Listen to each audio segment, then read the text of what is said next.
Cho sasabak sa matinding training at hindi mababakante habang naghihintay kay Paolo Avellino.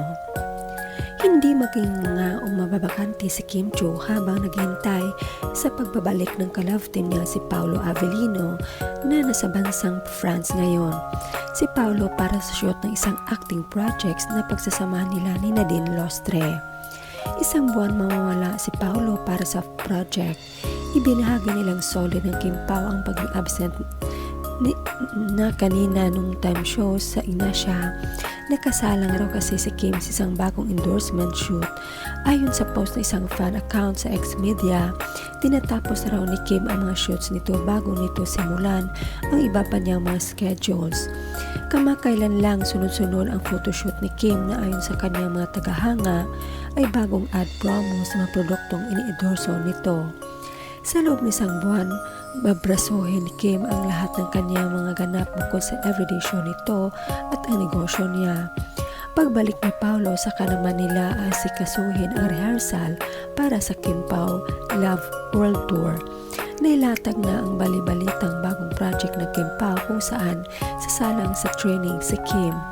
Si Kim naman is may training for a new project. Meron siyang mag-undergo siya ng isang kakaibang training Dagdag pa niya, for aabangan a new natin ang project. nasabing proyekto at excited ito sa new Abangan project natin yun, ng dalawa. So excited Sobra, ako sa next project nila. Sure na Sobra. Sure na Ito sure naman na. ang komento ng At Kibitzers. saka excited ako Dapat for open-minded ang mga Kim Pao fans, trabaho lang, in-game, ikakasal din naman Kim Pao. Ano kaya ang bagong project ni Kim na di pa siya sanay gawin na kailangan ng training? Grabe talaga ang pag-build up ng network sa talent ni Kim. She is very lucky and loved by the management. Alam niyo naman, distance makes love grows fonder. Mabilis lang yan na lilipas. No worries. I know Kim Pao are the strongest couple. They can manage whatever. It's an old movie contract from Viva before Idol Pao knew Kemi. It needs to get done and fixed cause this coming April onwards, Kim Pao are busy for their world tour. I hope everyone understand. Pretty sure buzzers will exist, just ignore them.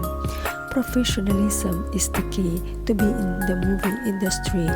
That's okay, ilang tulog lang yan with the time difference. 1 month is short. Day dito, night sa France. The next thing they know, together again and time for the world tour. Pero Kim Pao pa rin kami forever. Anyway, susuporta din naman yan sa project ni Pao si Kimi tulad ng elevator ni Kylie at Pao. Walang masamang tinapay si Kim kung mahal niya, susuport at susuport yan si Kemi. Ganyan kabait at kalawak ang pag-isip ang Kemi namin. Nakaka-excite ito. Thank you Dreamscape for always giving our Kim Pao amazing projects. Huwag magpa-stress, mabilis lang naman ang 1 month. Hayaan natin makapag-work yung isa. Focus muna tayo sa Alibay, tapos after ng world tour nila, ito na ang next project ng Kim Pao.